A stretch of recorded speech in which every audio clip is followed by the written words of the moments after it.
سورۃ الفاتحہ کی 7ویں اور آخری آیت کا جو آخری ٹکڑا ہے وَلَضَّالِّينَ، اور نہ ہی ان لوگوں کے راستے پر ہمیں چلا کہ جو گمراہ ہو گئے۔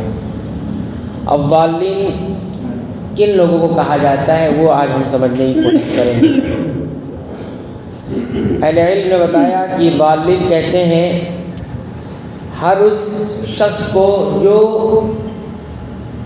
حق جانے ہی نہ، بغیر حق جانے، بغیر علم حاصل کرے اللہ کی عبادت کرے، اس کو ضالین کہا جاتا ہے، وہ گمراہ۔ اور وہ شخص جو حق کو جانتا ہی نہیں اور پھر جہل کی بنیاد پر وہ کیا کرے، اللہ کی عبادت کرے، اس کو ضالین کہا جاتا ہے۔ اور اس میں سر فہرست جو گروہ ہے، ہم نے بتایا تھا گزشتہ درس میں بھی کہ سر فہرست جو گروہ اس کے اندر شامل ہے وہ کون ہے؟ نصارہ۔ جیسے مغضوب علیہم میں کون لوگ تھے؟ یہود تھے، اور اس کے بارے میں کچھ تفصیل ہم نے بتائی۔ اور ضالین کے اندر جو گمراہ ہونے والے لوگ ہیں، بغیر علم کی عمل کرنے والے، عبادت کرنے والے، وہ کون لوگ ہیں؟ سر فہرست نصارہ ہے۔ نصارہ کے بارے میں اللہ تعالیٰ نے قرآن حکیم میں کیا فرمایا وہ آپ دیکھ لیں۔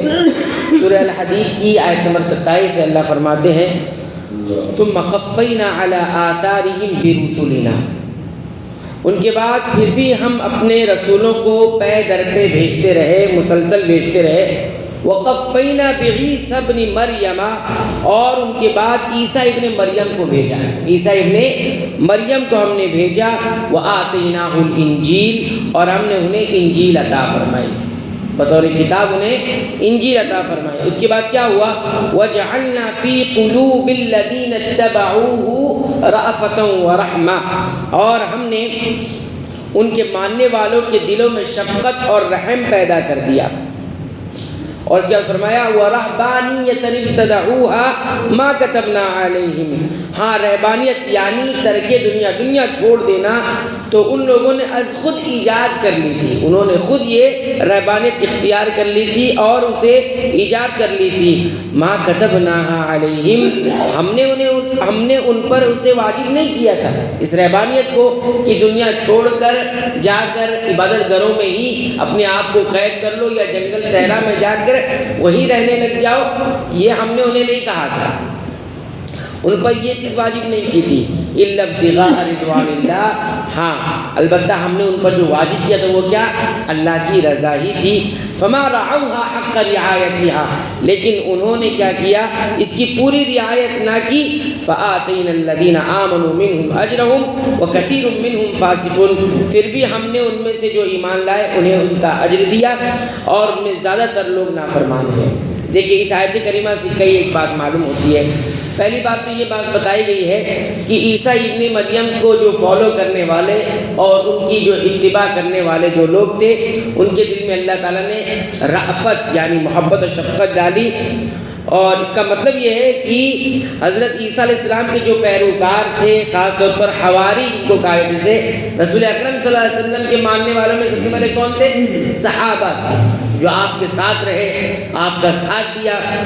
تو ایسے ہی عیسیٰ علیہ السلام کے پر ایمان لانے اور ان کے ساتھ دینے والے کون کہلاتے ہیں؟ حواری کہلاتے ہیں۔ تو ان کے دلوں میں اللہ تعالیٰ نے ایک دوسرے کے لیے پیار اور محبت ڈال دی، یہ دونوں ایک دوسرے سے محبت کرتے تھے۔ پھر بتایا رہبانیت، رہبانیت کس کو کہا جاتا ہے؟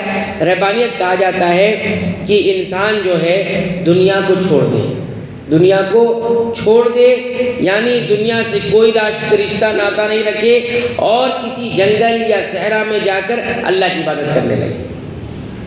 تو اللہ تعالیٰ نے نصارہ جو تھے انہیں یہ نہیں کہا تھا کہ تم یہ کرو، تم پر واجب کیا ہے؟ اللہ کی رضا واجب ہے، لیکن انہوں نے کیا کیا؟ ایک نئی چیز گڑھ لی، کیا؟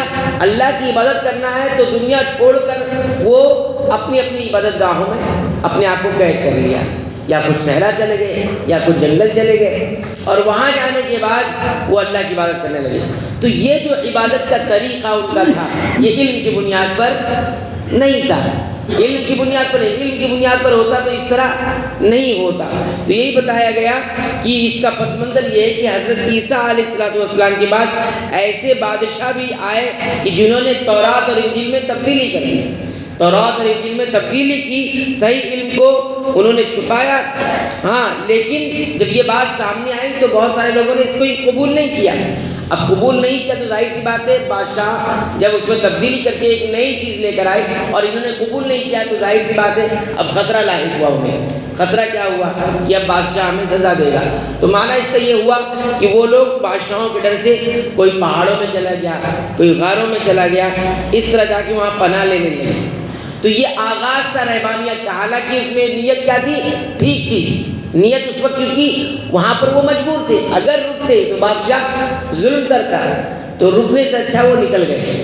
نکلنے کے بعد غاروں میں اور صحراؤں میں چلے گئے، پہاڑوں کے غاروں میں چلے گئے۔ اب وہاں چلے گئے تو وہ مجبوری تھی ان کی، لیکن بعد والے لوگوں نے اس کو ایک طریقہ بنا لیا کہ یہی طریقہ ہے عبادت کرنے کا کہ دنیا سے اپنے آپ کو الگ کرو، دنیا سے رشتے ناطے چھوڑو، لوگوں سے رشتہ توڑ کے اللہ سے رشتہ بناؤ، اور پھر اس طرح سے صحرا میں، جنگلوں میں، بیابانوں میں جا کر یا پھر عبادت گاہوں میں رہ کر ہی اپنی زندگی گزار دو، وہی اللہ کی عبادت کرو۔ تو یہ جو طریقہ تھا یہ کن کا تھا؟ یہی نصارہ کا طریقہ تھا، جو علم کی بنیاد پر نہیں تھا۔ یہ بھی بتا دیا گیا کہ انسان پر واجب ہے اللہ کی رضا کی، اللہ کو راضی کرے، لیکن بالکل اسی طریقے پہ جس طریقے پہ اللہ نے بتایا ہے۔ اللہ نے بتایا ہے اسی دنیا میں رہ کر، لوگوں کے درمیان رہ کر، ان کے حقوق ادا کر کے، بیوی کے، بچوں کے، والدین کے اور پڑوس پڑوس کے دیگر مسلمانوں کے حقوق ادا کر کے پھر اللہ کو راضی کرنا ہے۔ یہ ہے اصل کامیابی۔ یہ کامیابی نہیں کہ سب سے کٹ کر انسان نہ بیوی کو دیکھ رہا ہے، نہ بچوں کو دیکھ رہا ہے، نہ بچے والدین کو دیکھ رہے ہیں، نہ رشتہ داروں کے حقوق ہے، نہ سماج اور معاشرے کے حقوق ہے، اور انسان الگ ہو جائے۔ تو یہ طریقہ ان کا بچے بظاہر دل صحیح تھا، ہاں دل میں جذبہ صحیح تھا، لیکن طریقہ ان کا درست نہیں تھا۔ تو کہنے کا مقصود یہ ہے کہ ولضالین، جو ضالین کا طریقہ ہے ان سے بھی ہم بچنے کی دعا مانگ رہے ہیں۔ یہاں پر ایک راستہ تو جس سے جو ہم چاہتے ہیں، صراط مستقیم انعمت علیہم کا راستہ، لیکن دو راستے جن سے ہم پناہ مانگتے ہیں وہ ہے مغضوب علیہم، کہ علم ہونے کے باوجود بھی عمل نہ کروں تو یہ راستہ ہمیں نہیں چاہیے، اور بغیر علم کے عمل کروں یہ راستہ بھی ہم کو نہیں چاہیے۔ تو یہ آخری ٹکڑا تھا ضالین کی وضاحت تھی کہ ضالین کون سے لوگ ہیں۔ اس لیے دو چیز ہمیشہ یاد رکھیں، صراط مستقیم سے نکلنے کے دو اسباب ہیں۔ صراط مستقیم سے نکلنے کے دو اسباب ہیں، ایک تو جہل جو ضالین سے معلوم ہوتا ہے کہ علم نہیں حاصل کرو گے تو صراط مستقیم جس کی آپ ہدایت کی دعا مانگ رہے ہو وہ نہیں ملنے والا۔ دوسرا عناد، بغض، عداوت، دل کا خود کھوٹ، وہ اگر آپ کے دل میں ہوگا تب بھی صراط مستقیم نہیں پا سکتا، جو مغضوب علیہم کا راستہ ہے۔ کہ علم ہونے کے باوجود بھی اندر جو دشمنی تھی، اس دشمنی کی وجہ سے حق نہیں حاصل کر پا رہے تھے۔ بسا اوقات انسان اندر کی دشمنی کی وجہ سے حق نہیں اپنا پاتا، جانتا ہے یہی سچ ہے، یہی حق ہے، یہی حق بات ہے، لیکن قبول کیوں نہیں کرتا؟ کیونکہ اندر سے دشمنی ہے۔ ایسا ہوتا ہے نا، دو لوگ آپس میں بات کر رہے ہیں اور معلوم ہے کہ سامنے والے کی بات صحیح ہے، سچ ہے، حق ہے، لیکن قبول نہیں کرتا، مانتا نہیں۔ کیوں؟ اس لیے کہ اس سے اندر سے دشمنی ہے، اس سے اندر سے عداوت ہے، عناد ہے۔ تو یہود کے پاس عناد تھا اور حق جانتے ہوئے انہوں نے عمل نہیں کیا، مخالفت کی۔ اور یہ نصارہ کے پاس کیا تھا؟ انہوں نے حق صحیح نیت تھی، صاف نیت تھی، لیکن علم نہیں تھا ان کے پاس۔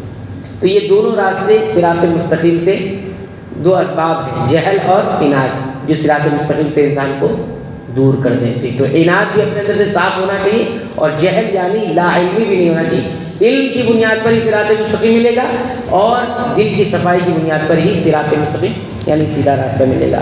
الحمدللہ اللہ کی فضل و توفیق سے ہم نے یہاں پر سورہ الفاتحہ مکمل کی۔